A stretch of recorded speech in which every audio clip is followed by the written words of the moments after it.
Cesar Chavez, the famous labor and civil rights leader for farm workers, that's a pretty big deal here in California, is facing a reckoning. Thanks to a New York Times investigation, there's a lot of things coming to light. 2 women have alleged that they were groomed and raped in 1975 at the ages of 15 and 13 years old. These were girls. Dolores Huerta, the United Farm Workers co-founder, alleged that Cesar Chavez also sexually abused her in the 1960s. And in the 1970s, he also implemented these psychological tactics that he called the game. This is where he would intentionally practice forced verbal abuse and public shaming to break egos and ensure loyalty. Internally, he pushed out Jewish and Anglo supporters and sidelined Filipino workers. Now, as we speak, Cesar Chavez Day events, which is celebrated on March 31st, are being renamed Farm Workers Day, and his name is being removed from buildings and statues all over the place. Okay, the first thing you need to do is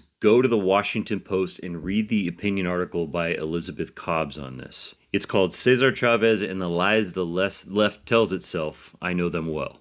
She herself was a victim and talks about how the men of the 1960s and 70s used justice, civil rights, and even feminism to abuse women and girls. And this was kept quiet because there was pressure from these movements to protect the movement, just like with Eldridge Cleaver of the Black Panthers. Now, the first thing I want to talk about with this is our celebration of history itself. We currently have many statues in D.C. of men who enslaved people and regularly raped women. We've got rich people's names on buildings across this country because they gave some money. Many of them happen to be in the Epstein files. Now, I completely understand and support them removing Cesar Chavez statues and his name from buildings. But we should also be consistent and just stop idolizing people. Movements, great, not people. And especially rich people, because they're going to have baggage. You don't get to these places without stepping on a few people.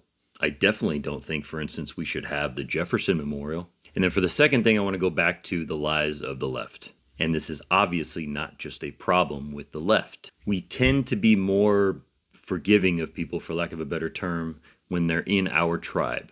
It's why feckless Republicans in Congress have led us to this disaster. They didn't want to hurt the MAGA movement. And I also see this with blue MAGA on the other side. Try saying something negative about Gavin Newsom or John Ossoff or some other Democrat establishment figure, and your comment section will be filled with people telling you to focus on Trump, that you're just helping Trump, and even with worse people like the Clintons. If you thought the answers from Bill Clinton and his Epstein testimony were satisfactory, you're kidding yourself. See, what's helping Trump is this environment. Democrats